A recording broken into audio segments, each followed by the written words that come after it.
Bem, em primeiro lugar, boa tarde a todos. E é um prazer para mim atender a este convite dos senhores para falar de um tema da maior importância para nós católicos. Eu quero, inicialmente, em caráter preliminar, cumprimentar os sacerdotes presentes e ressalvar que eu acato com filial obediência o magistério da Igreja. Portanto, qualquer sacerdote aqui presente pode e deve me corrigir ao longo da exposição se eu incorrer em algum equívoco. Em segundo lugar, quero agradecer pela recepção gentil que recebi desde o início. E é um prazer para mim voltar ao Rio de Janeiro, estado onde eu nasci e cresci, para fazer essa conferência. A Guerra dos Cristeiros, que eu avalio como a primeira cruzada do século XX.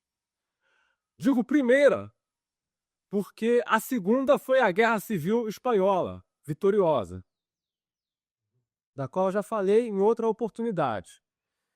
E esse tema guarda uma relação íntima e com uma temática mais ampla, que são os movimentos contra-revolucionários, movimentos católicos contra-revolucionários, que eclodiram no século XIX e também no século XX, em resposta à onda de liberalismo, de secularismo, de materialismo e de comunismo, que se abateu na Idade Contemporânea.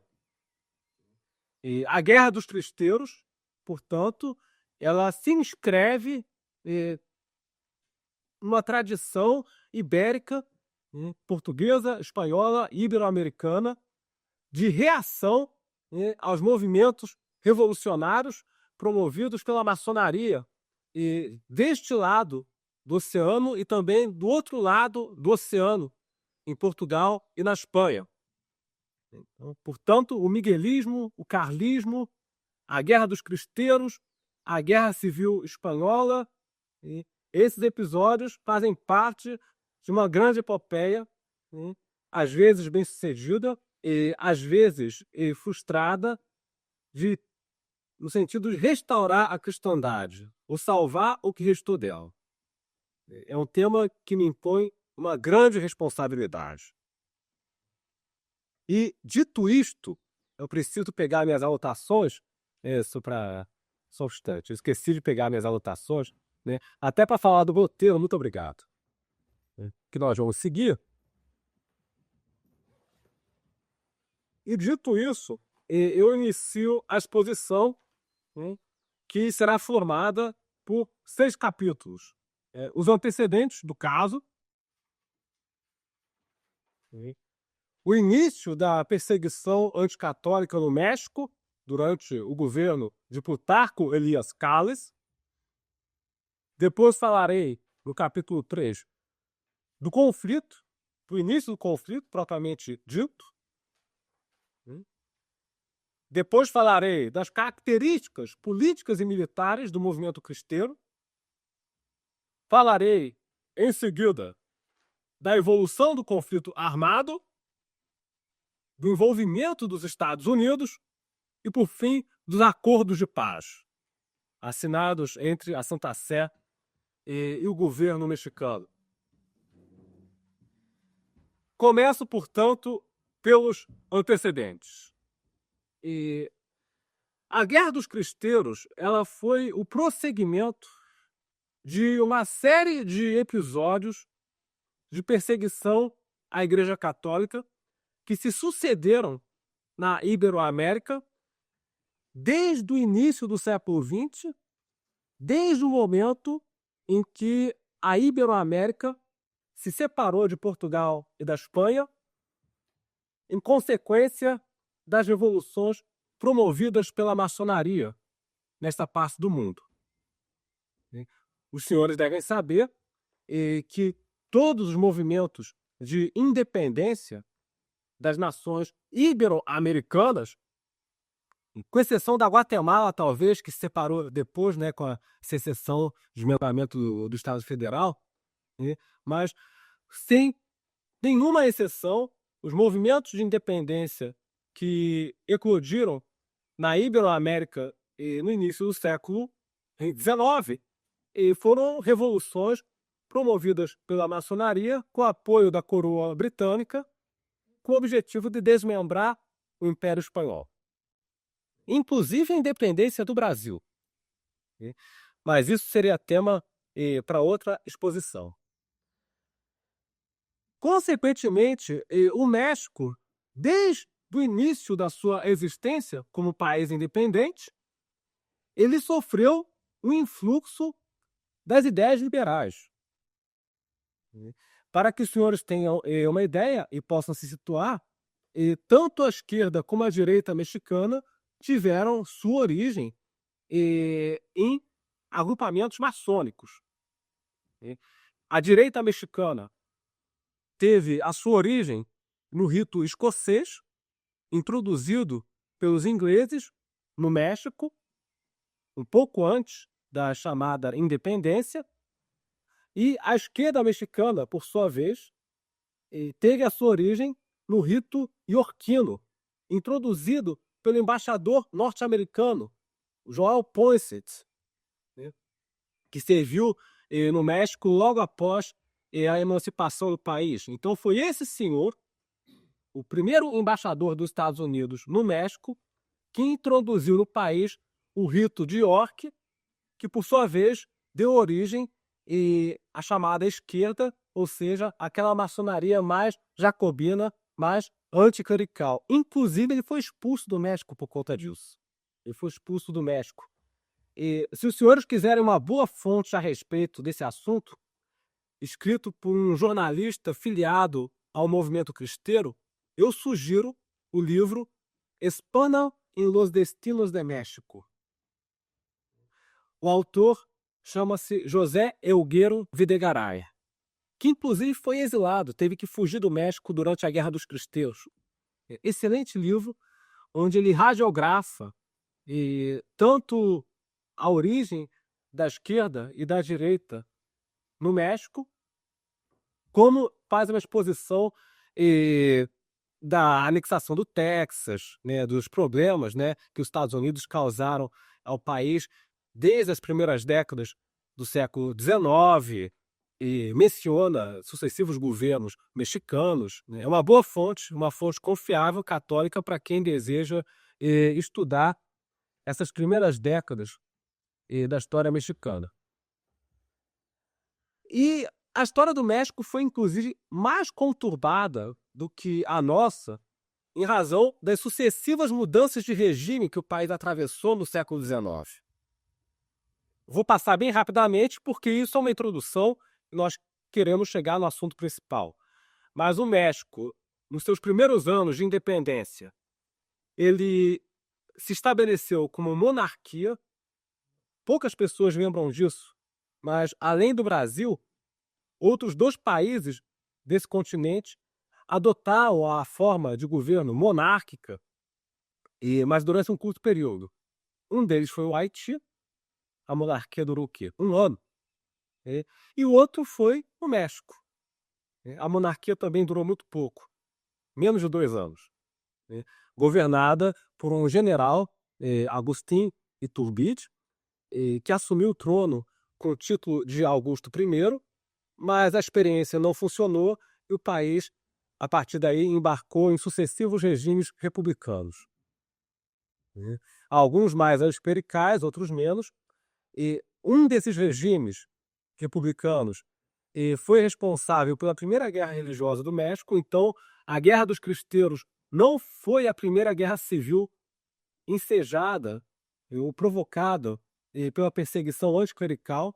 Antes dela, já havia ocorrido a chamada Guerra da Reforma, que se estendeu de 1857 a 1861, provocada pelas medidas do governo, que confiscou os bens da igreja, instituiu o casamento civil e na prática, separou a igreja do Estado, projeto que já vinha sendo alimentado há algum tempo.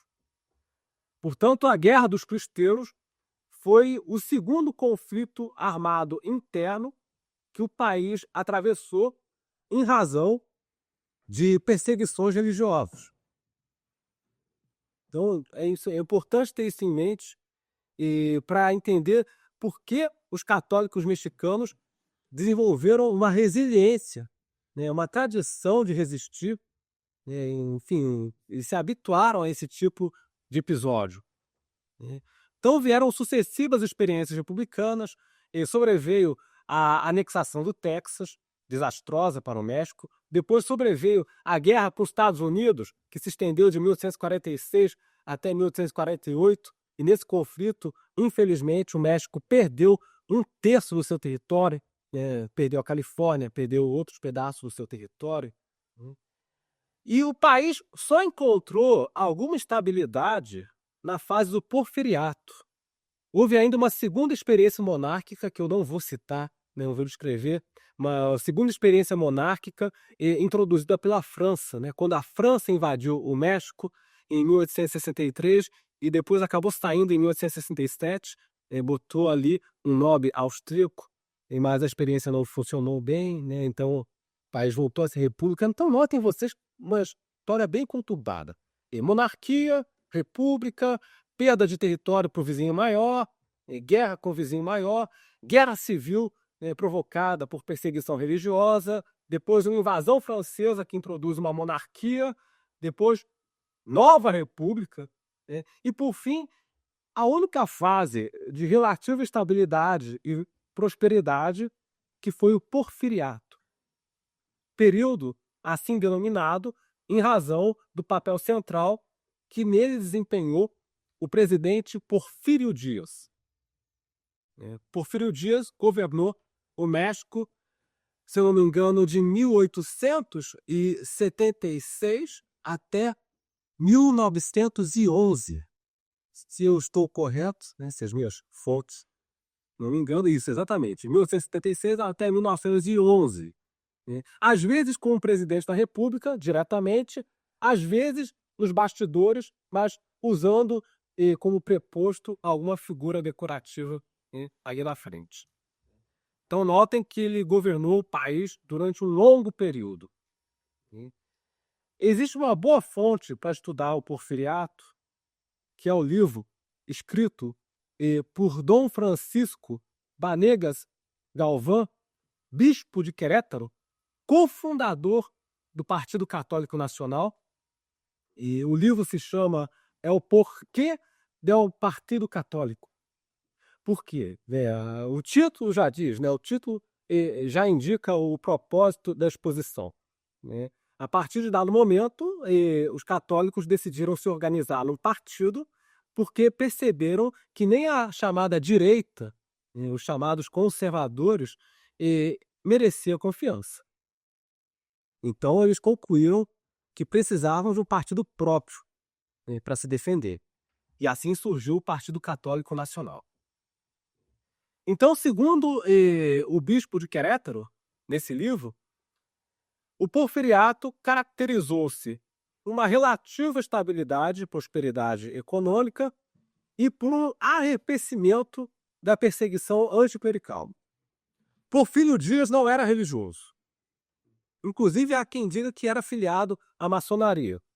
E eu acredito até que fosse mesmo. Não pesquisei a fundo, mas acredito que a alegação seja verdadeira. Entretanto, aparentemente ele não estava animado de criar problemas com o clero, né? Tinha outras preocupações. Então, durante o regime dele, houve um relaxamento das medidas anticlericais, liberdade para as atividades religiosas, de um modo geral. Alguns católicos foram chamados a trabalhar no governo, um deles que eu cito quando falo de economia, o doutor Idalécio, qual é o nome dele? Livro Idalécio Santos Gavito, né? Autor de um livro sobre a questão dos bancos, né? O filho dele participou da Guerra dos Cristeiros, inclusive. Então, durante esse período, que se estende de 1876 até 1911, a igreja volta a florescer no México, e experimenta uma relativa expansão, desfruta de uma relativa proteção do governo, segundo o bispo de Querétaro, mas, a partir de dado momento, o país entrou em convulsão novamente. Com a queda de Porfírio Dias, sobreveio a chamada Revolução Mexicana, em 1910, porque a sucessão do Dias não foi bem preparada, houve desentendimento entre os políticos e militares, basicamente isso. Então, como essas facções oligárquicas não conseguiram chegar no acordo, o México entrou numa fase de sucessivas guerras civis, que só vão acabar em 1917, com a promulgação de uma nova Constituição. Então, a chamada Revolução Mexicana só chegou ao seu termo após 7 anos de lutas internas, assassinatos. Então, até que se chega ao acordo e se promulga essa Constituição, a Constituição de 1917. E com isso nós chegamos perto, bem perto, né, da terceira parte da nossa exposição, da segunda parte da nossa exposição, né? Por que é importante falar desta Constituição? Porque ela está na raiz do conflito armado, da Guerra dos Cristãos. Essa Constituição continha provisões que, por influência da maçonaria, determinavam praticamente a destruição do catolicismo no México. Ou seja, as teses daquela maçonaria mais jacobina, mais radical, triunfaram na redação final da Constituição, pelo menos no tocante à parte religiosa. Então eu vou ler para os senhores 5 artigos da Constituição de 1917, né, que versavam sobre o papel da Igreja no México. Eram artigos que não citavam a Igreja nominalmente, mas quando nós falamos de religião no México, nós estamos falando de Igreja Católica. Num país onde 95% da população declarava-se católica, tais artigos não poderiam ser entendidos de outra forma, senão como agressões à Igreja Católica. Esses artigos não tinham outro alvo, porque as chamadas confissões dissidentes praticamente não existiam no país. Espiritismo, protestantismo, eram grupos marginais. Então, esses artigos foram redigidos com a finalidade de destruir a Igreja Católica no México, e alguns deles lembram muito artigos aprovados pela Assembleia Nacional Francesa ali em 1789, 1790, 91. Ou seja, meio que repetindo o modus operandi dos jacobinos na Revolução Francesa. O artigo 3º, por exemplo, da Constituição, determinava que, doravante, o ensino em todo o México seria laico, tanto nas instituições públicas como nas privadas.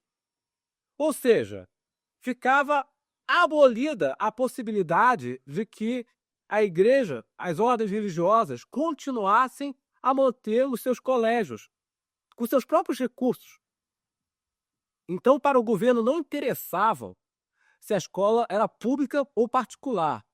O ensino necessariamente deveria ser laico, não poderia conter qualquer matéria de teor religioso.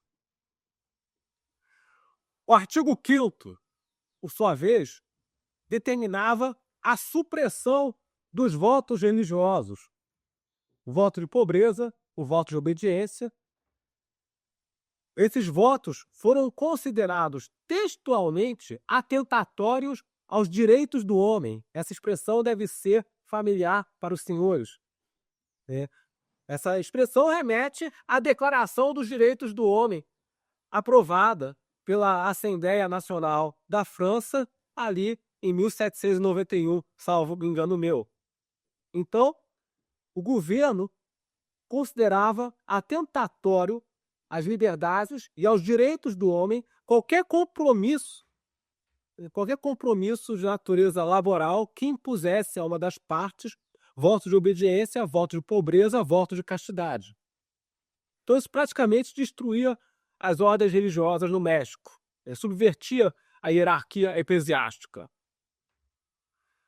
O artigo 24, segurem-se, por favor, nas cadeiras, proibição dos cultos fora dos templos. Ou seja, se alguma família, alguma comunidade quisesse organizar uma procissão ou um cortejo fúnebre, isso não seria permitido. Só se permitia, assim, atividade religiosa dentro dos limites físicos dos templos. Em espaço público não se poderia expressar qualquer atividade religiosa, qualquer manifestação desse tipo.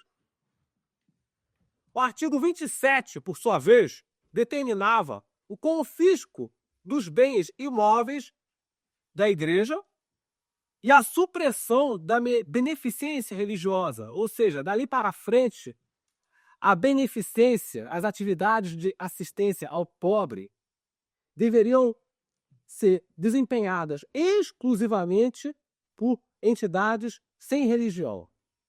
Então, doravante, qualquer entidade que tivesse caráter religioso ficava proibida de distribuir sopa para os pobres, por exemplo. E isso foi um golpe muito bem pensado. Foi um golpe muito bem pensado, porque os revolucionários sabiam que a Igreja Católica no México era responsável por uma vasta rede de assistência social. Isso era um dos fundamentos do seu prestígio junto à população.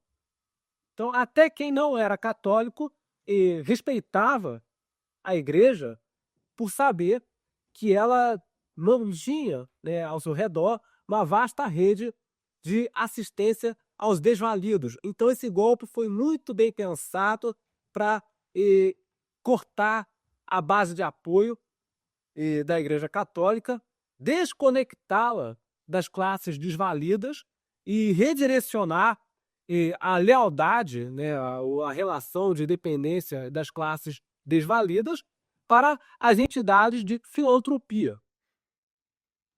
Que nós sabemos que existe uma diferença entre caridade e filantropia. A caridade vem unida à verdade. A filantropia é aquela ajuda que você dá sem se preocupar com a salvação das almas das pessoas. E, por fim, o artigo 130. O artigo 130 privava as entidades religiosas de personalidade jurídica.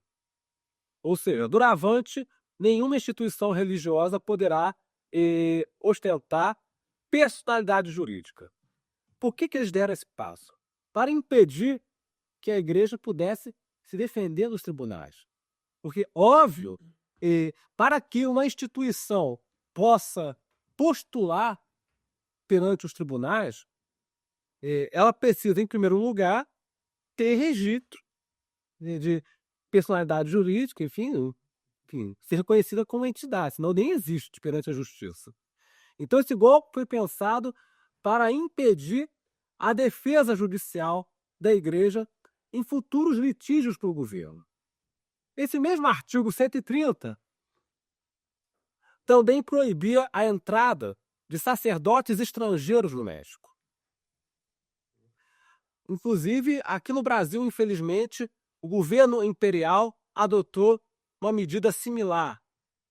Em 1832, no início da regência, foi baixado ali um aviso que proibia a entrada de sacerdotes estrangeiros no Brasil, principalmente jesuítas. Mas isso é outro assunto. O mesmo artigo também proibia os sacerdotes de emitir qualquer crítica às leis do país ou às decisões do governo em suas homilias, em suas cartas pastorais, em seus comunicados, em qualquer modalidade de comunicação com os fiéis. Então, daqui para frente, o clero não pode mais se manifestar contra as decisões do governo e as leis do país, quando se dirigir aos fiéis.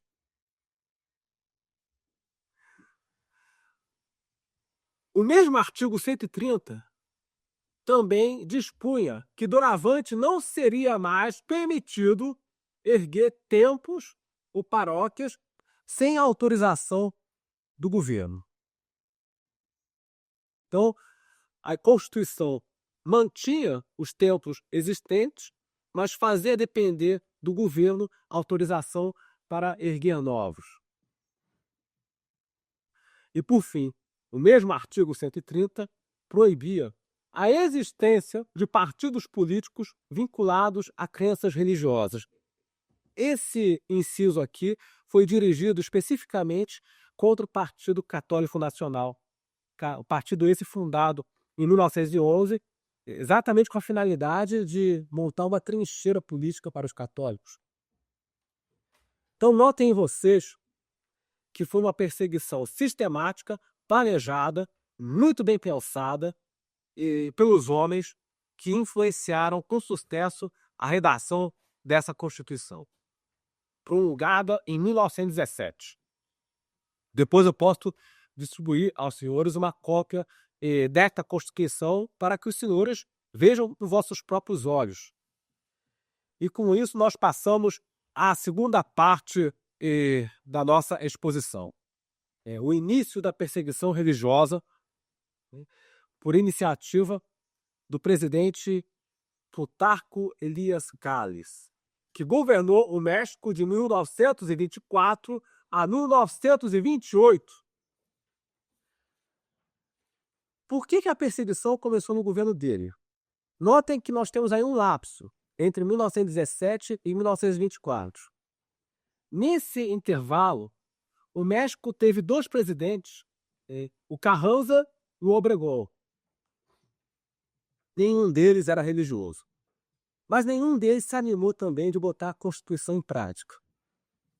Nem o Carranza, nem o Obregón, aparentemente, eles não estavam dispostos a comprar a briga com o clero, então eles não puseram nenhum empenho em tirar esses artigos do papel. Agora, quando a presidência foi assumida pelo senhor Plutarco Elias Calles, aí a população mexicana se deparou com um maçom muito convicto, muito obediente às resoluções do Grande Oriente, né, que levava bastante a sério as suas más convicções. Vamos falar um pouco desse personagem. Bem, para começar, ele era descendente de sefarditas. Isso, por si só, já deveria ser suficiente para colocar qualquer católico em posição de alerta. É fato. A genealogia dele era sefardita, não é lenda urbana. Segundo lugar, ele teve uma trajetória pregressa marcada pelo alcoolismo, às vezes com recaídas, às vezes com recuperações, né? Ele tem uma trajetória profissional caracterizada por incidentes pouco claros. Ele ganhou a vida como professor, como inspetor escolar, como gerente de hotel. Inclusive o hotel pegou fogo e foi despedido. Então ele teve, ao longo da sua trajetória, uma série de episódios pouco claros. Não se sabe, até hoje, onde e quando ele foi iniciado na maçonaria. Eu não consegui nenhuma referência, nem mesmo idioma espanhol, não se sabe. Mas a condição de maçom dele era bem conhecida, até porque ele assumia isso publicamente. Na minha avaliação, ele já era maçom em 1899. Digo isso porque nesse ano ele casou somente no civil com a esposa dele. Então, se nesse ano ele fez questão de casar apenas no cartório e não na igreja, então isso indica que em 99 ele já estava filiado à maçonaria mexicana. Ele ganhou a vida também ocupando cargos políticos, né? Ele se filiou a um determinado partido, o Partido Trabalhista. Esse era o partido dele, o grande partido mexicano, e que se elegeu, né? Elegeu 3 presidentes além dele.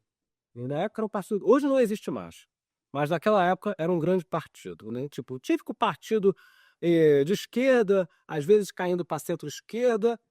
Inclusive, o Partido Comunista, por um primeiro momento, apoiou a eleição do Calles. Depois se afastou por causa da rivalidade que existia entre as duas legendas. Mas, curiosamente, quando a caçada aos católicos começou, o Partido Comunista Mexicano emitiu um comunicado de apoio ao governo, por considerá-lo um mal menor em relação aos católicos, né? E isso mostra que os comunistas sabem muito bem distinguir quem é o verdadeiro inimigo e quem é o meio amigo.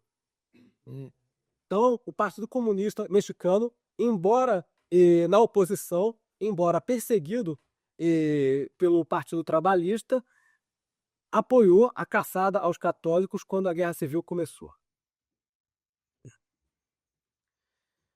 E, antevendo o que poderia acontecer, os católicos começaram a se organizar. De que maneira? No dia 9 de março de 1925, os principais líderes católicos do México fundaram a Liga Nacional de Defesa da Liberdade Religiosa. Eles não poderiam fundar um partido. Bem, então vamos fundar aqui uma associação. Aqui eu devo fazer uma ressalva. O nome da Liga não indica que eles desejavam lutar por liberdade religiosa para todos os cultos. Então, antes que os continuistas venham dizer que então você segue os cristeiros, mas não. Eu li o programa da Liga. A Liga falava no seu programa em defender os direitos da Igreja Católica. Não falava em assegurar ampla liberdade de culto, tal como se entende após o Concílio Vaticano II. Então, o movimento cristeiro no México não era conciliar, não era precursor do catolicismo conciliar de forma alguma. Quem eram os líderes?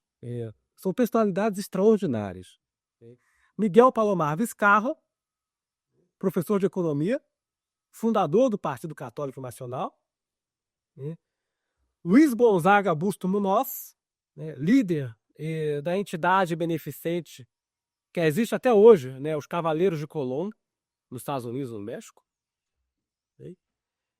O escritor Rafael Ceniceiros, romancista bem conhecido.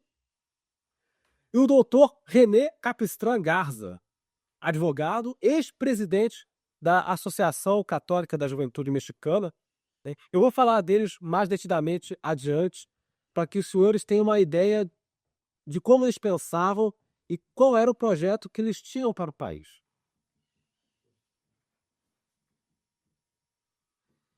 E deve-se notar que a decisão deles foi correta, foi acertada, porque 2 meses depois começou a perseguição. Ou seja, a Liga foi fundada em março de 1925, em maio do mesmo ano, começou a perseguição à Igreja Católica. De que maneira? Com a expulsão do delegado apostólico, o representante da Santa Sé no país. Ele foi expulso do México no dia 10 de maio de 1925. Monsenhor Ernesto Felipe. Sob qual alegação? Sob a alegação de que ele havia participado de uma cerimônia religiosa em público, uma procissão, o que era proibido pela Constituição mexicana, que eu acabei de descrever aos senhores. Então, com base nisso, as relações com a Santa Sé foram cortadas. O delegado apostólico foi expulso do país. Ao longo dos meses seguintes, sobrevieram novas provocações, de modo que o Papa Pio XI se viu na necessidade de emitir uma encíclica protestando contra os abusos do governo mexicano. A Carta Apostólica Paterna Sana e Solicitudo, de 2 de fevereiro de 1926. E logo em seguida, no mês seguinte, sobreveio uma carta pastoral de Dom José Jesus Manrique Zárate, bispo de Huechula, personagem importantíssimo da Guerra Civil. Eu vou falar dele mais adiante, né? Um personagem muito importante.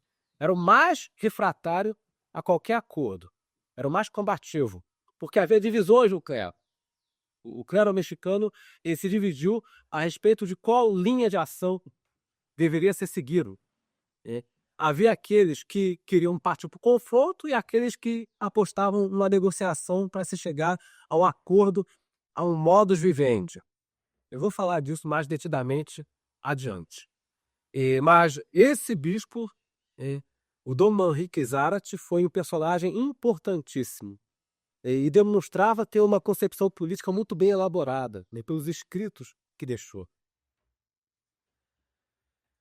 Então, veio, né, a dissolução, né, vieram depois 2 vezes, né. Essa carta pastoral dele, essa carta pastoral do dia 10 de março, né, e levou o governo a prendê-lo e depois exilá-lo. Então, ele não participou da guerra no terreno, mas no exílio, ele emitia cartas, né, de apoio, né, moral. Isso foi importante para dar cobertura jurídica, né, para dar cobertura aos cristãos. Então, posteriormente, no dia 2 de junho de 1926, sobreveio a lei que dissolvia os conventos e as ordens monásticas.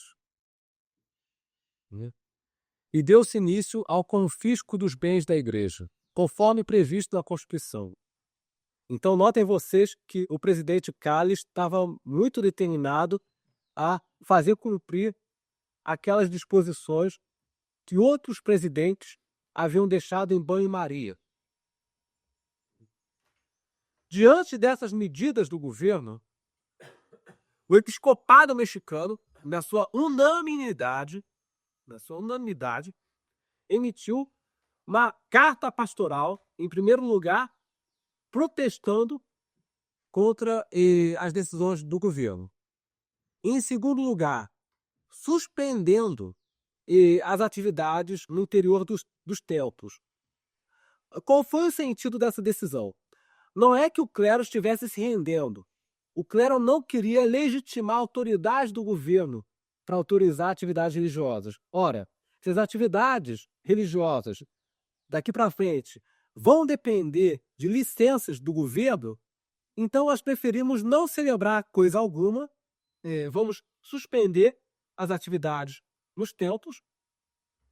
Os templos ficarão doravante sob guarda dos fiéis que estão autorizados a exercer o direito à legítima defesa para salvaguardá-los.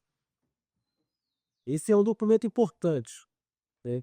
Eles ressalvavam nesse mesmo documento que não estavam incitando a rebelião, mas deixavam claro que os fiéis poderiam e até deveriam usar a força armada para impedir o governo de se apossar dos imóveis da igreja.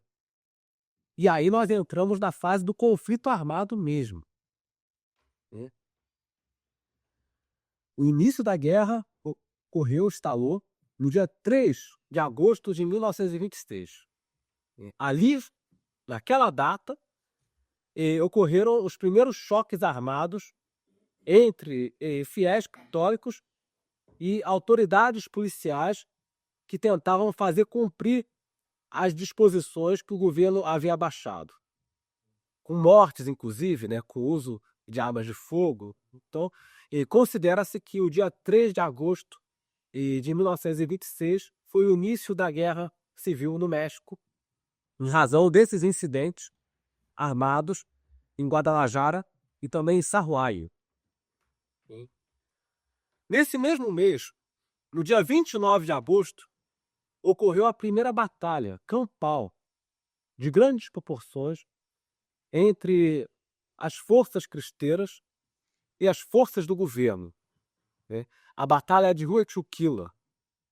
E, curiosamente, quem venceu foram os católicos, né? Sob liderança de um coronel da reserva do exército espanhol chamado Pedro Quintanar.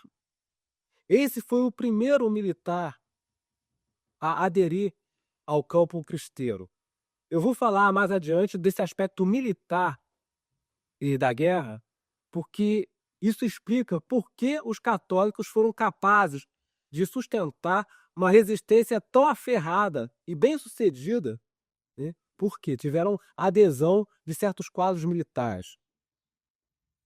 Então, nessa batalha em Rojukila, os católicos conseguem bater as forças do governo. E aí o governo começou a levar a sério. No começo, o governo não levava muito a sério a disposição dos católicos para o combate. A partir desse incidente, o governo começou a se preparar para um conflito de maior proporção. Isso no campo militar. No campo político, houve algumas tentativas por parte dos católicos de reverter a situação por meio de gestões diplomáticas. Como, exatamente?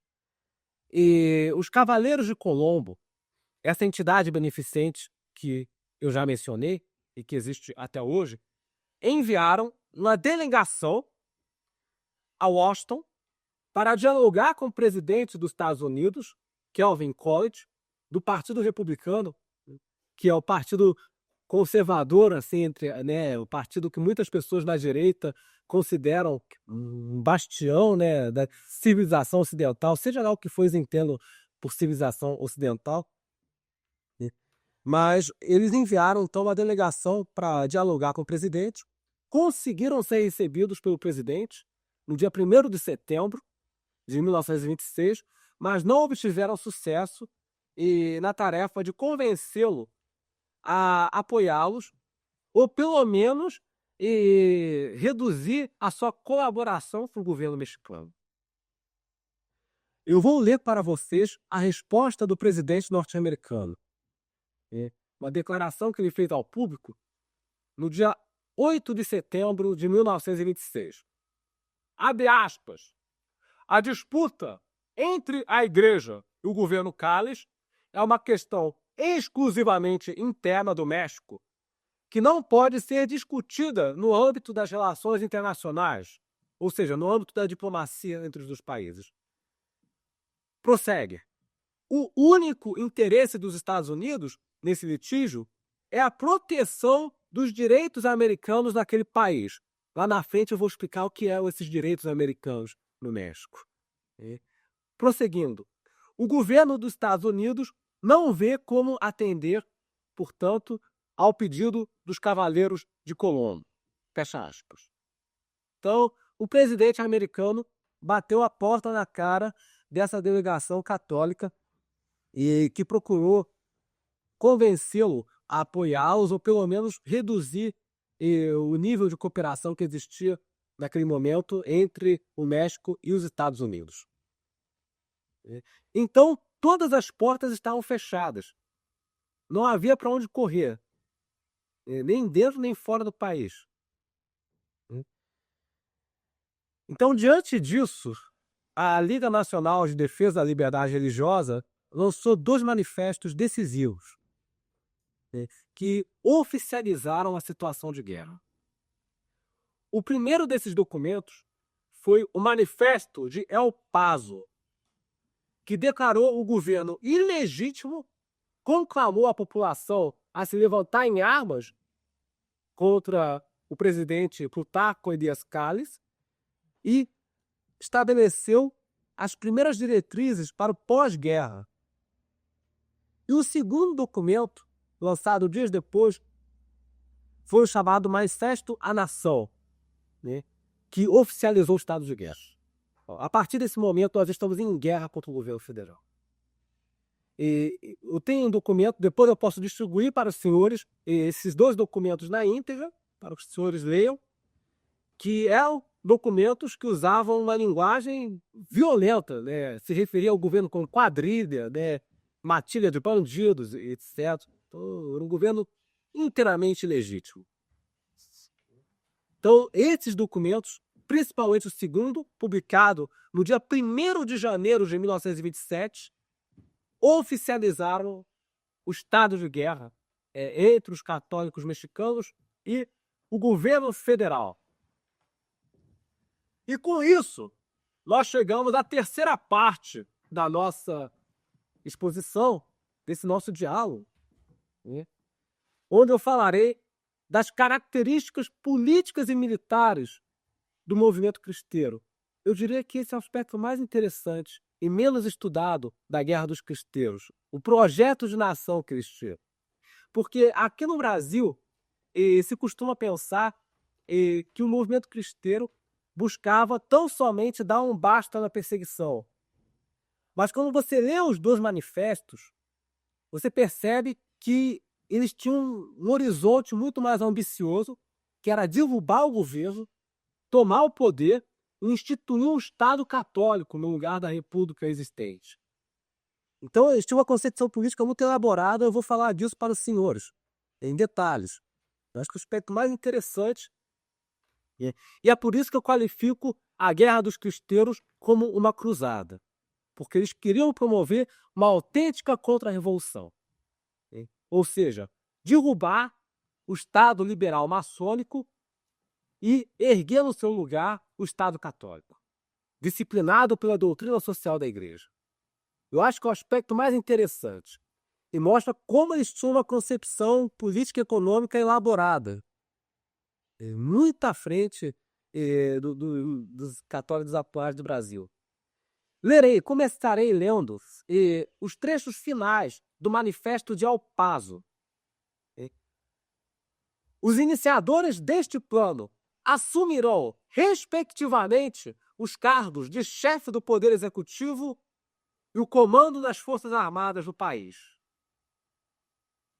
Ponto 4. Ponto 6, o último ponto do manifesto. Caberá ao Governo Nacional Libertador a reorganização política, social e econômica do país depois que a guerra terminar. Então notem os senhores que eles tinham um projeto para o país.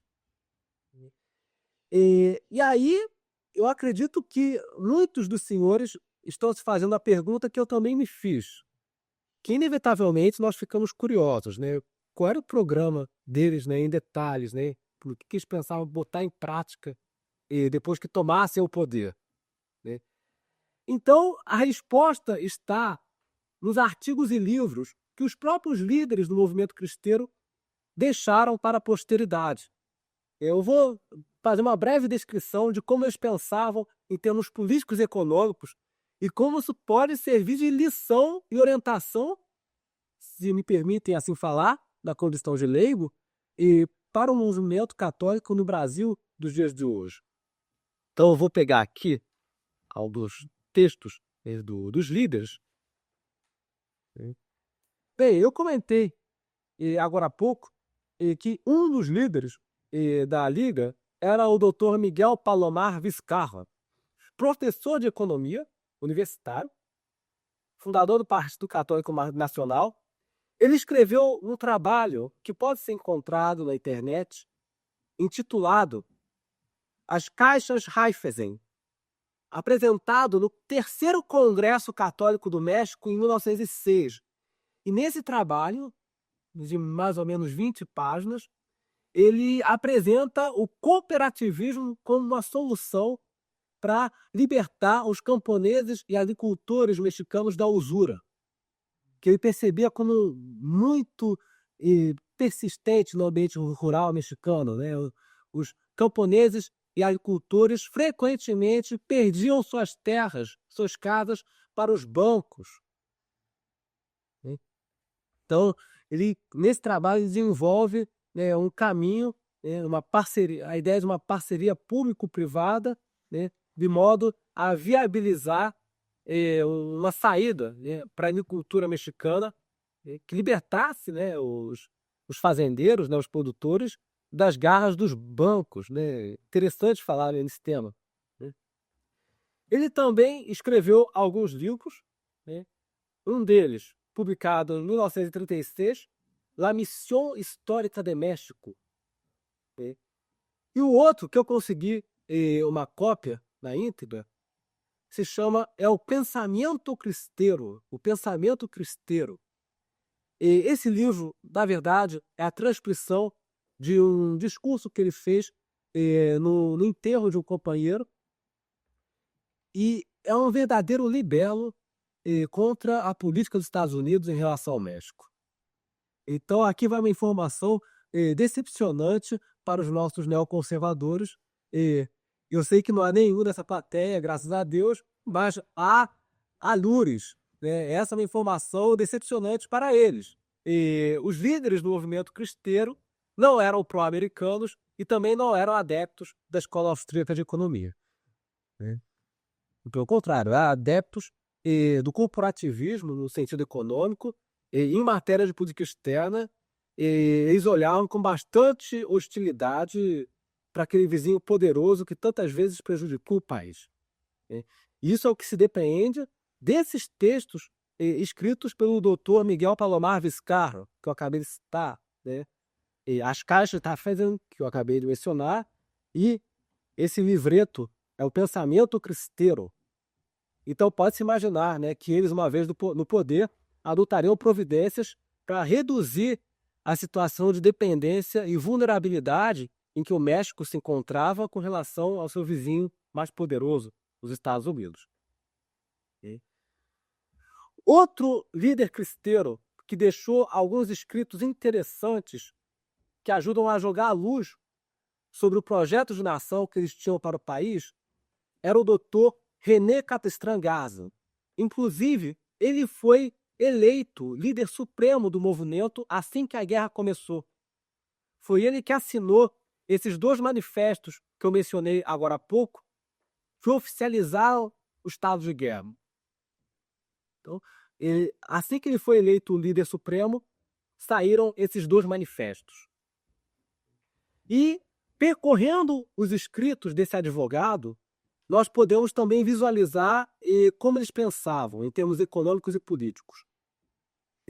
Ele publicou 2 artigos em uma revista católica da época, Revista Santo Antônio.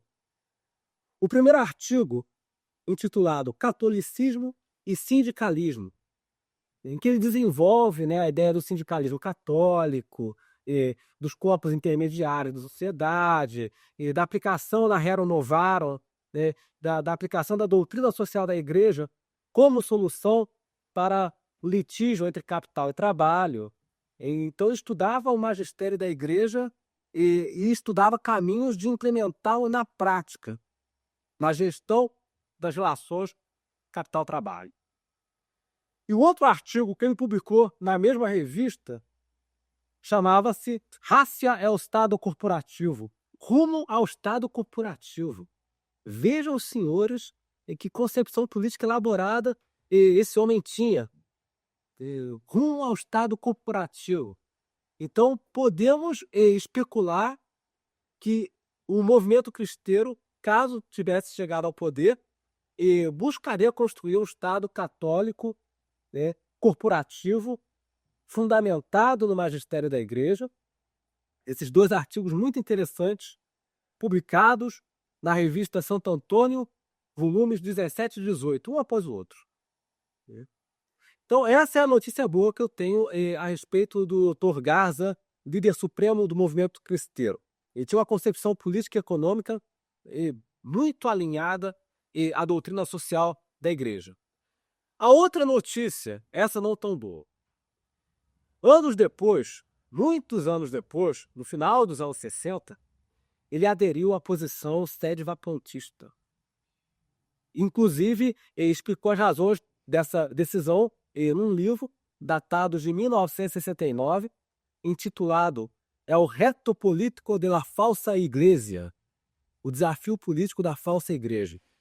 Então, a cabeça dele entrou em curto-circuito e ele acabou aderindo à posição sede. Isso já numa idade bem avançada, né? Depois do Concílio Vaticano II, uma idade já bem avançada.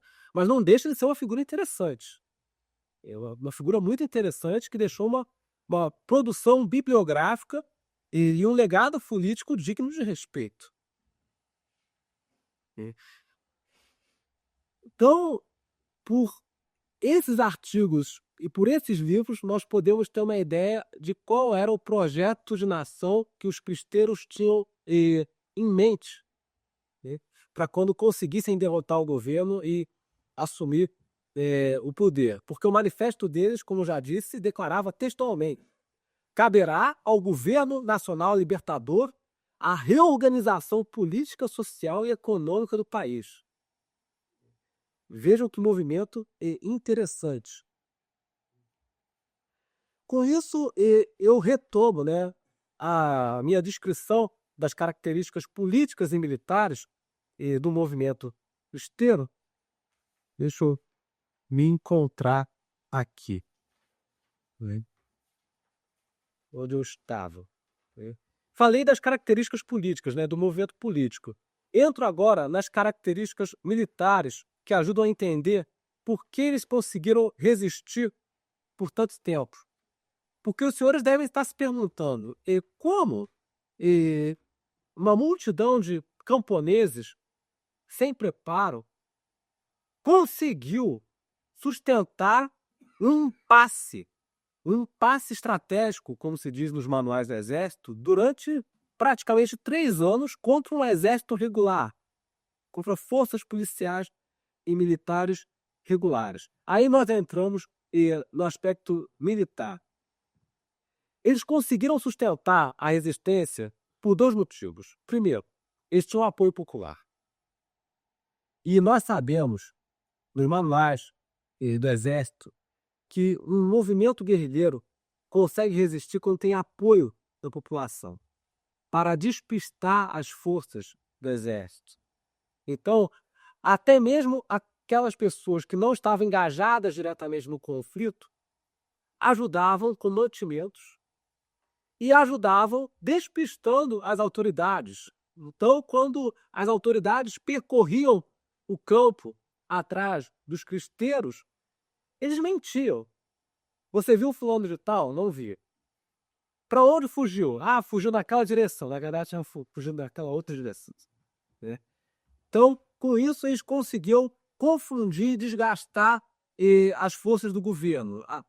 Quando você organiza uma guerrilha, apoio popular é fundamental, porque do outro lado você tem o adversário mais forte, que é o exército regular. Então você deve evitar o confronto direto, a não ser quando a vitória for certa, né, e trabalhar com o tempo ao seu favor, e com o terreno a seu favor. Então esse foi um dos motivos pelos quais os cristeiros conseguiram sustentar a luta por muito tempo. O outro motivo, esse de ordem militar, é que eles receberam a adesão de militares do exército mexicano, muitos deles católicos e outros indignados com a injustiça do governo.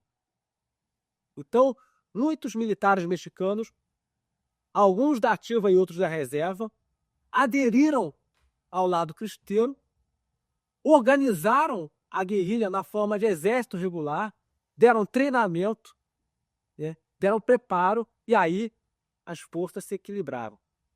Eu vou citar alguns, né? Eu disse aos senhores agora há pouco que os cristeiros venceram sua primeira batalha contra o governo, né, em agosto, 29 de agosto de 1927, né, Juquila, sob a liderança de um coronel da reserva, Pedro Quintanar. Esse foi o primeiro a aderir. Aí outros foram aderindo. Quem? Coronel Henrique Gorostieta Velarde, que inclusive assumiu o comando supremo das forças militares dos cristeiros. O coronel Miguel Hernández González, coronel Fortunato Tenório, que assumiu o comando das forças cristeiras. Oi? Esse segundo comandante que o senhor citou, não era esse que no início ele nem era católico? Isso, né? Exatamente. Isso. Exatamente. E no início ele foi visto até com desconfiança. Achavam que ele fosse agnóstico, maçom, coisa do tipo. Mas depois, bem recentemente, quando publicaram as cartas que ele trocava com a esposa, ficou evidente que é um homem religioso, ou se tornou religioso durante a guerra. 22 cartas foram publicadas em 2013, recentemente, e que jogam muita luz sobre esse personagem decisivo, porque foi ele que transformou aquela massa desorganizada no exército regular, disciplinado e treinado, com noções de ordem unida, manuseio de armas, noções de manobra. E aí as forças se equilibraram. Então ele organizou, dividiu as forças cristeiras em pelotões, companhias, batalhões, regimentos. E aí as forças se equilibraram. O exército cristeiro, que começou com 20 mil homens, chegou a somar 50 mil homens no auge do conflito contra 75 mil do governo. Então, nós tínhamos uma relação de forças relativamente equilibrada e não foi por acaso que os cristeiros conseguiram derrotar as forças do governo em várias batalhas que eu vou mencionar aqui. Então, o coronel Grosseteste foi um personagem fundamental. Ele foi contratado, nomeado chefe do Estado-Maior em 27 de julho de 1927, pelo coronel Miguel Hernández, o coronel Fortunato Tenório, que assumiu o comando das forças no estado Michoacán, e, por fim, o general Félix Barrajas. O general Barrajas foi o oficial de mais alta patente a desertar do exército mexicano e passar para o lado católico. Era general de brigada. Então isso ajuda a explicar por que os cristeiros, inicialmente numa posição de desvantagem, rapidamente conseguiram se organizar na forma de exército regular, disciplinado, treinado, e equilibraram o jogo. E aí o governo viu que tinha que levar a sério a ameaça que se desenhava no horizonte. Falarei agora da evolução do conflito armado. Chegamos então à quarta parte da nossa exposição. Do ponto de vista militar, estritamente, a Guerra dos Cristeiros conflagrou todo o país, algumas regiões com menor intensidade e outras com maior intensidade. Eu não tenho aqui um mapa, infelizmente, para que os senhores possam visualizar, mas os choques armados ocorreram com maior frequência naquela parte central do México, nos estados de Jalisco, Michoacán, e também no estado de Durango, no estado de Zacatecas e no estado de Colima. Então foi nesses estados, todos próximos entre si, que ocorreu o grosso da luta. O que é bem triste de se revelar agora é que muitas baixas não ocorreram em combate. Muitas baixas ocorreram em razão de execuções e represálias. Execuções porque católicos capturados em combate foram depois fuzilados. Inclusive muitos líderes ilustres foram fuzilados. E represálias porque, a partir de dado momento, quando o governo percebeu que a população dava apoio aos cristeiros, começaram, digamos, as retaliações. Então, as autoridades chegavam no determinado povoado e perguntavam: onde eles estão? Para onde foram? E se a população não colaborava, eles tacavam fogo nas casas, eles separavam uma parcela dos homens para fuzilar, sob suspeita de colaboração com os cristeiros. No total, foram 150 mil mortes. Dessas 150 mil, 20 mil foram cristeiros, restante foram civis mortos ali no fogo cruzado, ou nas represálias, e também soldados das forças governamentais, homens das forças governamentais. Então, esse é o aspecto mais triste, por assim dizer, do conflito armado. 150 mil mortes. Assim, há guerras entre países onde não morre tanta gente. É um número elevado, levando em conta o número de habitantes do México. Então, a partir daí, eles começam a vencer batalhas, perder outras. Por exemplo, ocorreu a Batalha de Cerro Chapulín, em 17 de janeiro de 27, eles perderam. Logo depois, a Batalha de São João, no estado de Jalisco, que eles venceram. Em seguida, 23 de março de 27, Batalha de Cuquio, que eles perderam também no estado de Jalisco. Então, algumas batalhas eles venciam, outras eles perdiam. Para encurtar a história, não ficar falando só de batalhas, escrevendo uma por uma, eu digo aos senhores que a última batalha de grande envergadura foi travada em 19 de abril de 1929 e vencida pelos cristeiros. Então, notem os senhores que até o final da guerra eles ainda conseguiam vencer batalhas e sustentar a ofensiva.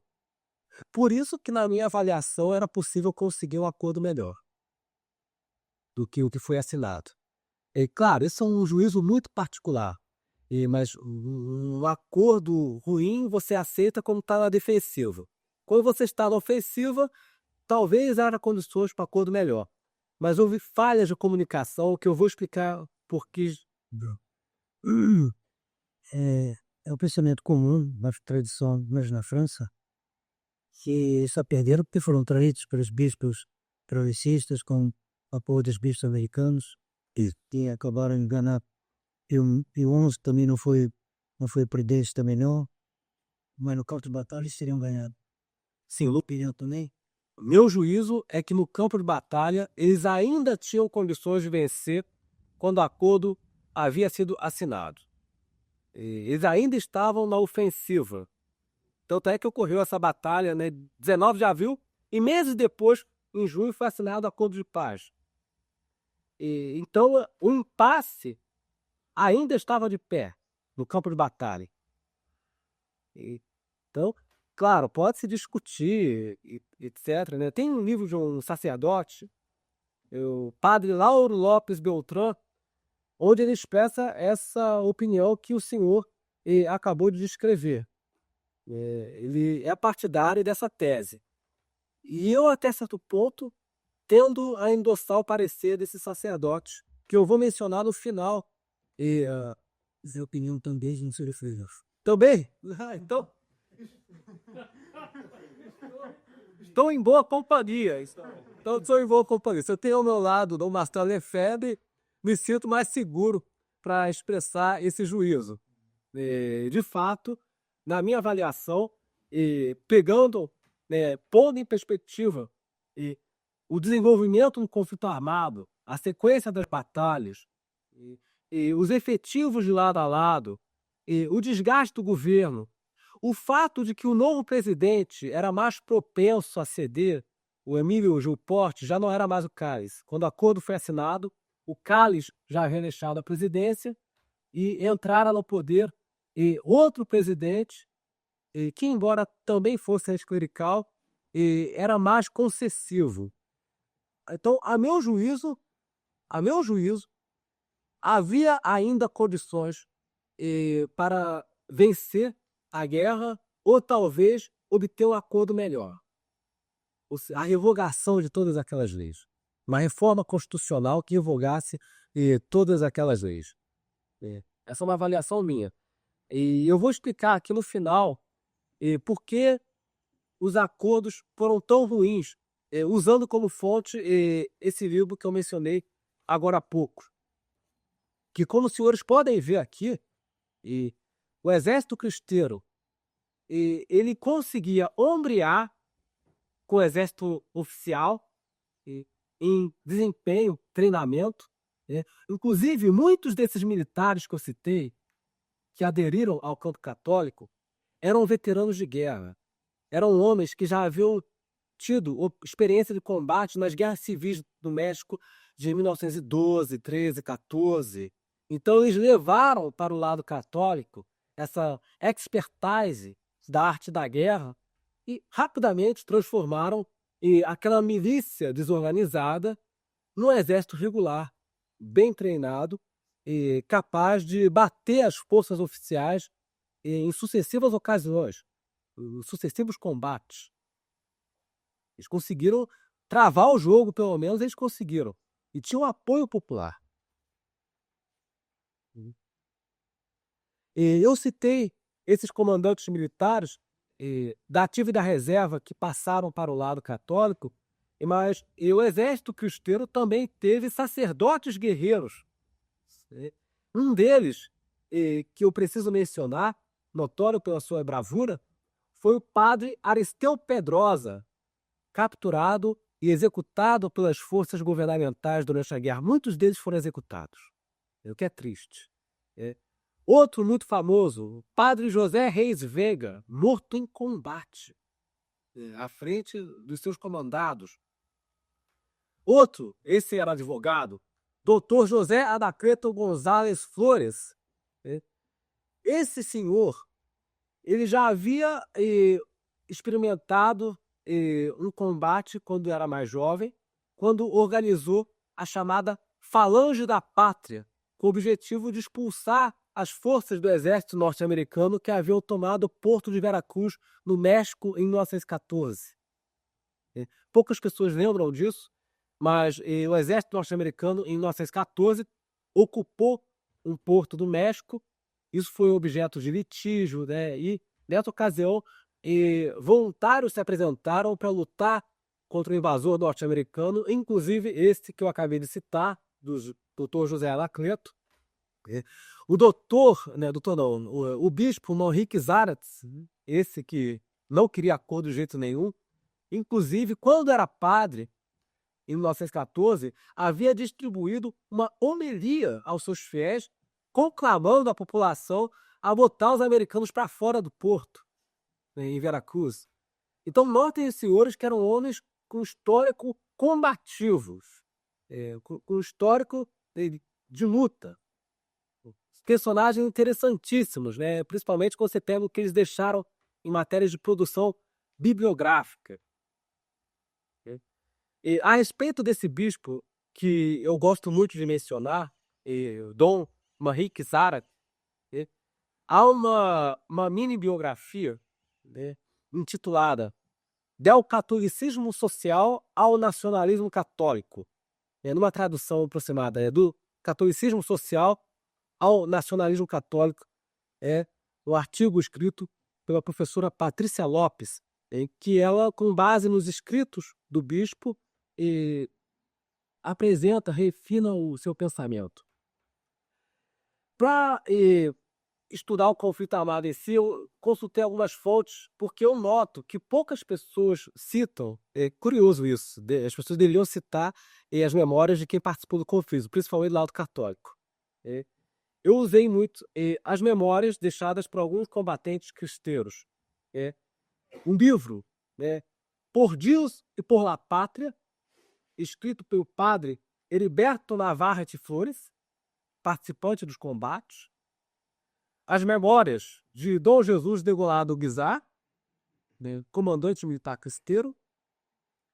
E, por fim, o livro, né, do senhor José Gregório Gutierrez, Mis Recuerdos de la Gesta Cristera, ou seja, minhas recordações da gesta cristeira.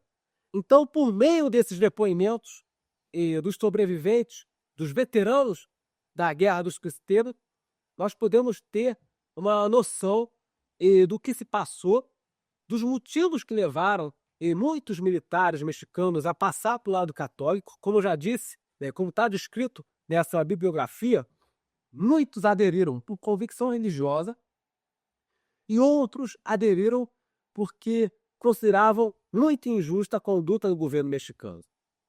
Então, não conseguiam ficar de braços cruzados diante do que estava se passando. E assim nós chegamos à quinta e penúltima parte dessa nossa exposição. O envolvimento dos Estados Unidos. Como eu havia dito aos senhores anteriormente, o presidente dos Estados Unidos, Calvin Coolidge, havia declarado publicamente, no dia 8 de setembro de 1926, que não poderia ajudar os cristeiros, nem reduzir sua colaboração com o México, porque o único interesse dos Estados Unidos naquele conflito era salvaguardar os direitos americanos naquele país. Vamos agora ver que direitos eram esses.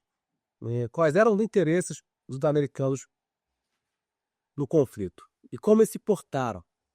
Já que muitas pessoas no Brasil consideram que a interferência dos Estados Unidos nos nossos assuntos internos possa ser solução para alguma coisa. E a Guerra dos Cristeiros mostra que não é. Pois bem, no dia 29 de outubro de 1927, o governo norte-americano nomeou um novo embaixador para o México, o senhor Dwight Morrow, maçom, protestante, sócio do banco JP Morgan, banco famoso da comunidade financeira de Wall Street, juntamente com os Rockefeller, com essa turma toda. Esse senhor assumiu a embaixada no dia 29 de outubro de 1929, trazendo consigo o coronel Alexander McNabb, na qualidade de adido militar da embaixada. Adido militar é um oficial de carreira que fica na embaixada e não é diplomata, é oficial das Forças Armadas, mas ele é encarregado especificamente das relações militares entre os dois países. E venda de armamento, intercâmbios, manobras conjuntas, a colaboração militar em sentido estrito, também é responsável por atividades de inteligência, né, coleta de informação, espionagem também. Então, todo adido militar, ele cuida dessas coisas, né? Ele cuida um pouco de espionagem, ele cuida um pouco da venda de armamento, venda e compra de armamento dos dois países, e cuida também da cooperação entre as forças armadas dos dois países, né, que pode ser maior ou menor. Apenas alguns dias depois, em 8 de novembro de 1927, ocorreu uma reunião entre o embaixador norte-americano e o presidente Calles, o Tarpa Elias Calles. Qual era a pauta dessa reunião? Muitíssimo obrigado. Muito obrigado.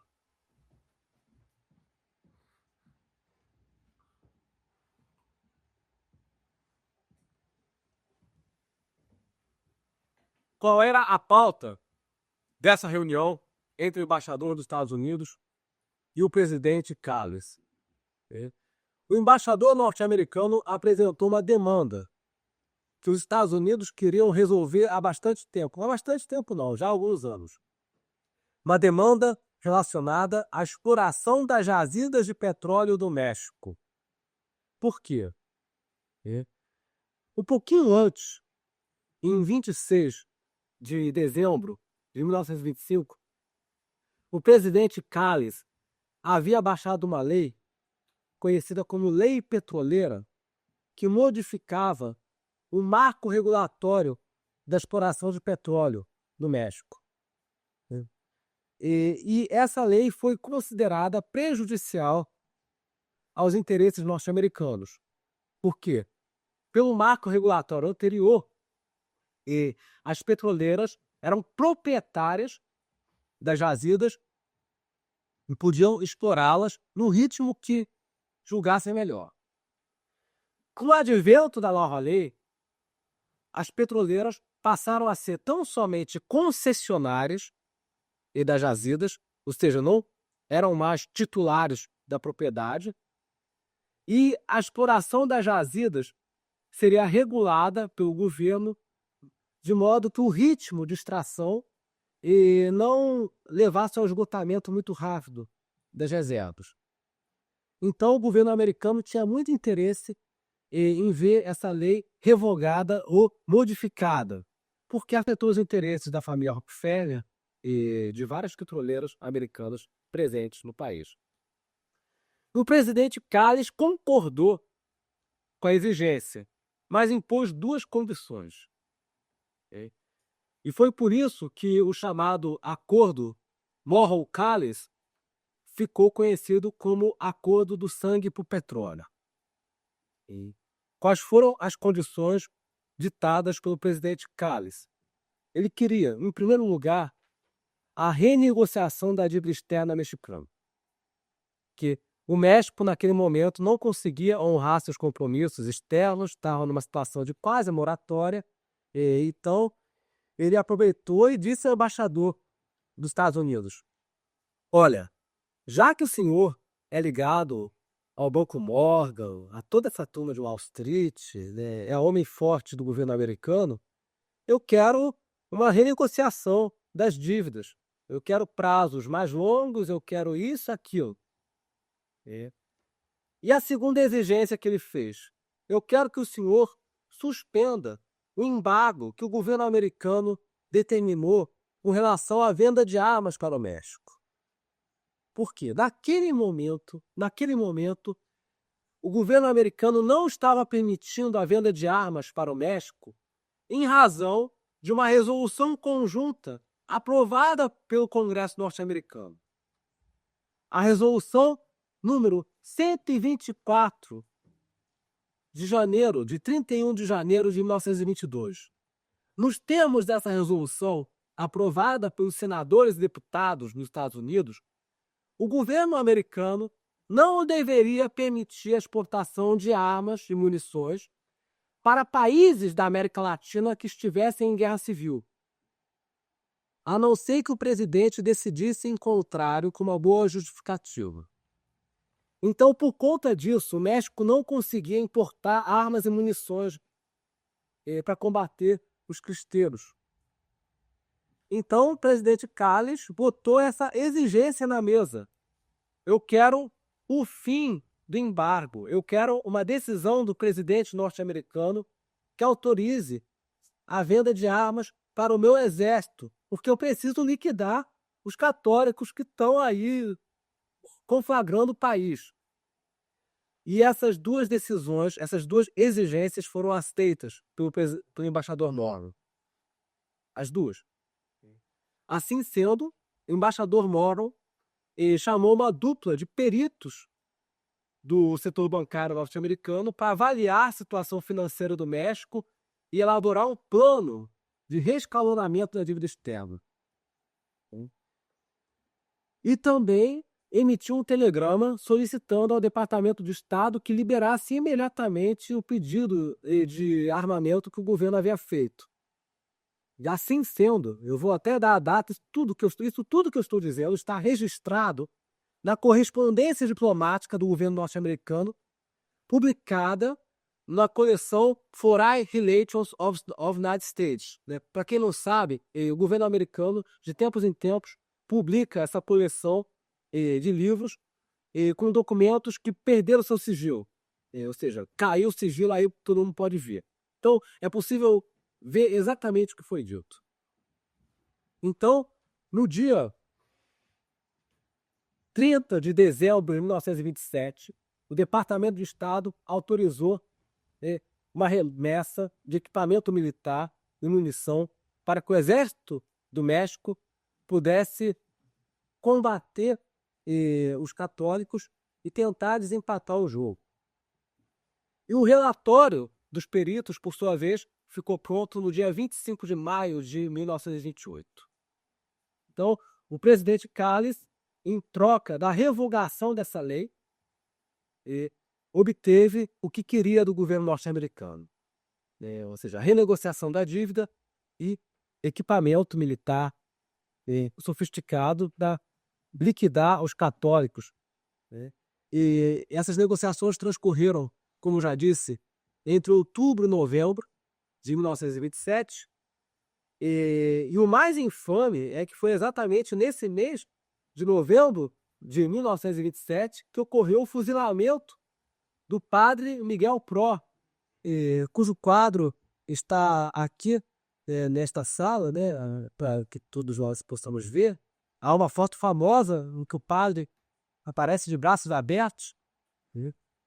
Então foi bem nesse mês da execução do padre Miguel Pró que se assinou esse acordo entre o governo mexicano e o governo dos Estados Unidos. A troca de sangue por petróleo. As negociações prosseguiram normalmente e no dia 28 de março de 1928, o Departamento de Estado dos Estados Unidos emitiu um comunicado dizendo à população dos Estados Unidos e do México que os dois países haviam chegado a uma solução satisfatória para todas as suas diferenças. E o preço, obviamente, foi o sangue dos católicos no campo de batalha. Então vejam os senhores como agiu o governo norte-americano diante da Guerra Civil no México. Mas não ficou só por aí, não. Logo depois sobreveio um episódio militar da maior importância, que foi a Batalha de Manzanillo, no dia 24 de maio de 1928. O que ocorreu nesse dia? O exército cristeiro atacou a cidade de Manzanillo com o objetivo de tomá-la, foi rechaçado pelas forças locais, mas o governo norte-americano ficou com medo, porque ali naquela cidade havia instalações, poços de petróleo de propriedade da Standard Oil, pertencente à família Rockefeller. Eu vou ler para os senhores o texto do telegrama que o consulado norte-americano mandou dias depois para Washington, no dia 11 de junho de 1928. Abre aspas. Há rumores persistentes de que os revolucionários, no caso, os revolucionários são os cristeiros, no inteiro, né? Então, há rumores persistentes de que os revolucionários atacarão Manzanillo novamente. E segundo os meus informantes, os revolucionários planejam destruir a fábrica da Standard Oil na cidade. Acredita-se que a guarnição aqui estabelecida não será suficiente para garantir proteção. Por isso, eu solicito aos senhores do Departamento de Estado que entrem em contato com o senhor Wilson, da Standard Oil, e que entrem também em contato com o Ministério das Relações Exteriores do México para solicitar reforços. Então, isso levou o governo americano a pensar no acordo, mediar o acordo. Esse raciocínio está descrito em detalhes, no ofício que o embaixador Morrow enviou a Washington no dia 23 de junho de 1928. É aqui que ele vem para a ideia da mediação de um acordo entre a Santa Sé e o governo mexicano. E qual foi o raciocínio que ele apresentou neste telegrama? Ele, em primeiro lugar, explicou: olha, não adianta nada ter o direito de explorar o petróleo mexicano se o país continuar conflagrado, com os católicos explodindo instalações por todo lado, e nós não temos segurança jurídica. Nós precisamos de estabilidade. Conseguimos revogar a lei do petróleo. Mas agora nós precisamos de condições mínimas, de operacionalidade para que as empresas norte-americanas possam funcionar sem correr o risco de ter o seu patrimônio destruído no meio dessa guerra civil. Então nós precisamos costurar um acordo, mediar algum acordo entre a Santa Sé e o governo mexicano. Outro trecho que chama atenção nesse longo documento, que depois eu posso distribuir aos senhores, está na língua inglesa, mas é fácil jogar aí e traduzir, né? Outro trecho que me chamou a atenção é que desde o início ele ressaltou a necessidade de conduzir essa negociação sem a participação do clero mexicano. Porque ele percebeu que o clero mexicano estava dividido e que havia uma ala do clero mexicano que não queria acordo de jeito nenhum, que dava cobertura. Inclusive, eu vou citar aqui, é importante citar essa carta pastoral para que as pessoas não pensem que os cristeiros estavam agindo por conta própria ou sem a adequada cobertura de um sacerdote. Não, havia uma carta pastoral de um bispo. Deixa eu achar aqui. A carta pastoral emitida por Dom Francisco Orozco Jiménez, arcebispo de Guadalajara, no dia 15 de agosto de 1927. Aí com o conflito armado a pleno vapor, e nessa carta pastoral ele respaldou o levante armado. Inclusive, essa carta foi emitida na clandestinidade. Ele estava na clandestinidade, escondido. Ele não podia emitir essa carta em condições normais. Então, o embaixador americano sabia que a eventual negociação de um acordo entre o governo mexicano e o Santa Sé deveria contornar, na maior medida do possível, os sacerdotes mexicanos, porque havia uma ala ali que não queria acordo de jeito nenhum. Com esse arcebispo que eu acabei de mencionar, com aquele outro bispo, né, que eu acabei de mencionar também, uma figura muito interessante. Então aqui ele traçou essa estratégia e essa estratégia foi seguida a risco. Só para encerrar essa parte, chegar no final, notem vocês, para vocês perceberem como o governo mexicano encontrava dificuldade para romper o impasse. Entre 16 de fevereiro de 1929 e 8 de março de 1929, ou seja, já no último ano da guerra, o governo do México solicitou mais um carregamento de equipamentos militares aos Estados Unidos. Isso tudo está registrado nas mensagens que a embaixada norte-americana trocou com o Departamento de Estado. Olha, o exército mexicano não está dando conta de derrotar os católicos. E vai precisar de uma nova leva de armas e munições, e essa leva foi liberada. Por favor, encarregue o coronel McNabb, adido militar da embaixada, de conduzir as gestões necessárias. E assim chegamos à parte final.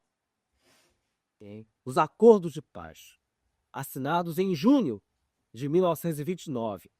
E com a guerra ainda em curso, e com o exército pisteiro ainda em condições de combater, sustentando ofensiva, foram assinados os acordos de paz. Nessa altura do campeonato, o presidente do México não era mais o Plutarco Elías Calles.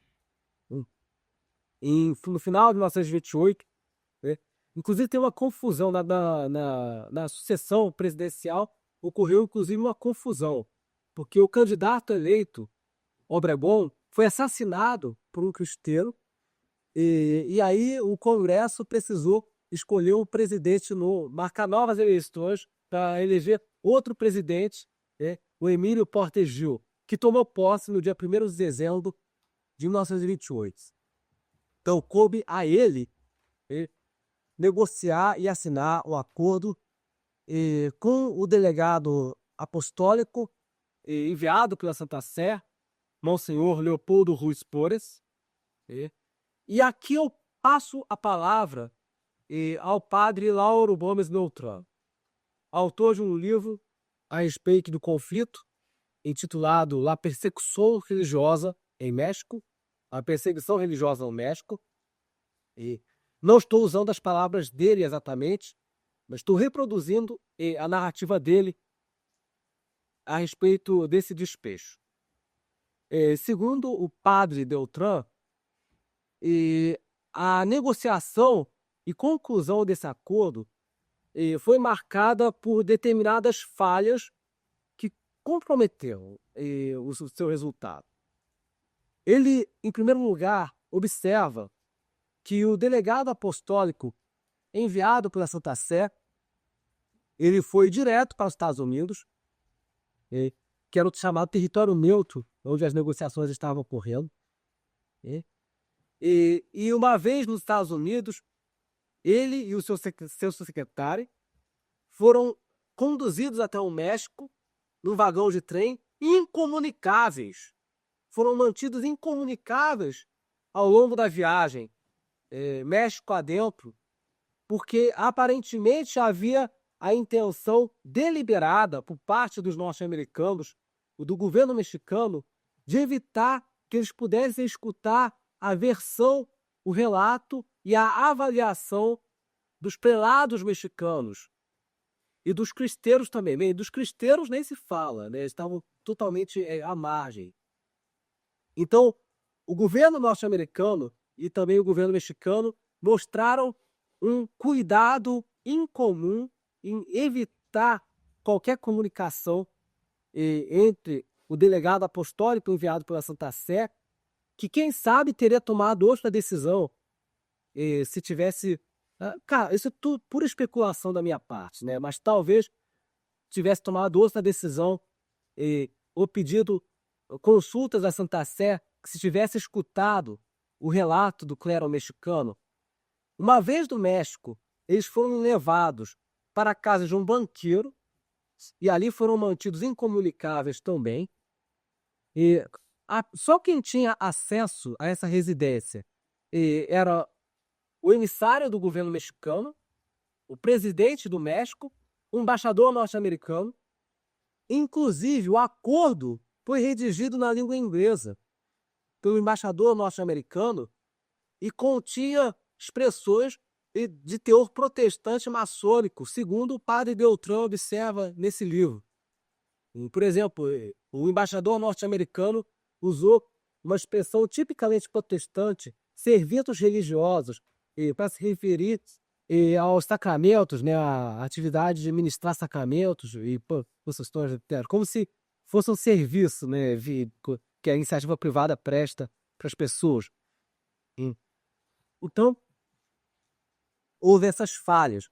Nas palavras do padre Beltrán, a casa esteve praticamente fechada para qualquer mexicano que não fosse membro do governo. Inclusive, houve uma tentativa por parte do líder do episcopado mexicano de se comunicar para o delegado apostólico para que ele não tomasse nenhuma decisão antes de ouvi-lo. Mas essa mensagem não chegou, segundo o relato do padre Beltrán. Então, houve um esforço e empenho deliberado do embaixador americano de convencer o delegado apostólico da Santa Sé de que não seria possível obter um acordo melhor. Quem sabe, aqui é a especulação da minha parte, quem sabe, se o delegado apostólico tivesse a oportunidade de conversar com o clero mexicano, ou talvez mais ainda, de se inteirar do equilíbrio de forças no campo de batalha, né, talvez esse acordo não tivesse saído. Ou talvez tivesse outro teor, com disposições menos desfavoráveis para os interesses do catolicismo. E no final das contas, se assinou um acordo muito michuruca, com perdão da palavra, onde o presidente do México se comprometia por escrito a não demonstrar sectarismo ou parcialidade na aplicação das leis vigentes. Ou seja, as leis não foram revogadas. Tudo que eles conseguiram em troca do desarmamento dos cristeiros e do fim do conflito, tudo que eles conseguiram foi um compromisso vago, dado por escrito pelo presidente do México, de que doravante o governo seria generoso na interpretação e aplicação das leis vigentes. Então, o padre Beltrán até questiona esse builder. Será que 20 mil cristeiros morreram em combate para que nenhuma lei dessas caísse? Muito triste. E o mais triste é que o governo mexicano não honrou o acordo. Porque nós sabemos que depois que os católicos depuseram suas armas, foram chacinados em grande parte. Essa conduta foi deplorada e condenada pelo Papa Pio XI numa encíclica intitulada Acerba Animis, se eu bem recordo, uma encíclica de 1932, onde ele deplora, não me lembro exatamente as palavras, mas nesse documento o Papa deplorou que o governo mexicano estivesse ignorando os compromissos que havia assumido junto à Santa Sé. Isso levou, inclusive, muitos católicos a voltar para a luta armada, na chamada Segunda Cristaiada. Eu não vou descrever aqui esse episódio que ocorreu ali entre 1931 e 1932, mas por conta dessa traição, dessa deslealdade, muitos católicos voltaram à luta armada novamente sem sucesso.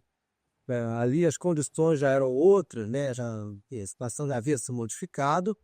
E assim se chegou ao fim do conflito, com a assinatura de um acordo na avaliação do padre Beltrán, que eu tendo a endossar, desfavorável aos interesses legítimos da Igreja Católica naquele país, E isso serve aí como lição, né, para todos nós católicos que pensamos em nos fiar na boa-fé do governo norte-americano e na boa-fé da maçonaria, por assim dizer.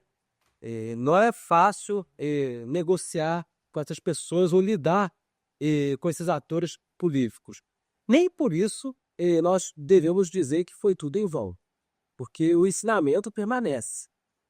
O ensinamento permanece, o exemplo subsiste, né, para os católicos da posteridade, e eu considero, por isso, que a Guerra dos Cristãos foi a primeira cruzada do século XX.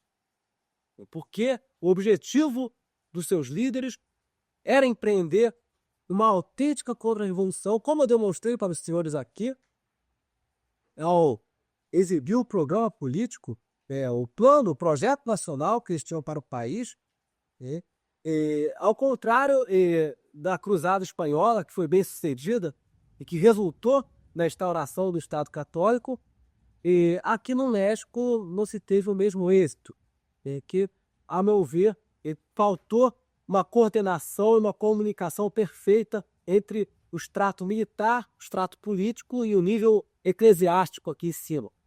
E se teve uma desconjunção.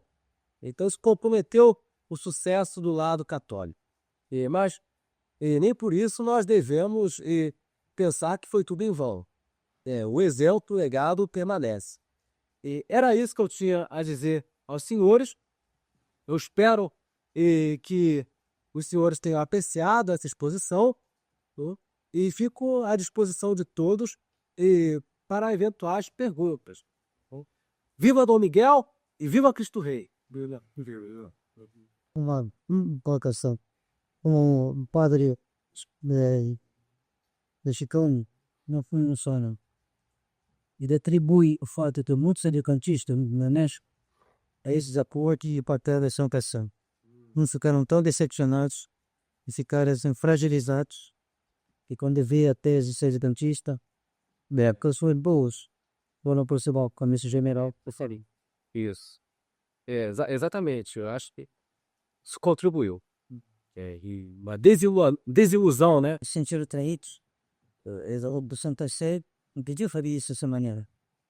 Nem se os Estados Unidos chegam na coisa, a Santa Sé não pode fazer isso assim. É todo um país onde Obras, né? Vidas e aulas. Né? tem 3 mil, não atrás do que de nós. Vocês se sentiram traídos, abandonados, não fica da atenção. Não é que o pai tem mão, não, mas ele faz isso com a gente. Mas está preso dos altos só.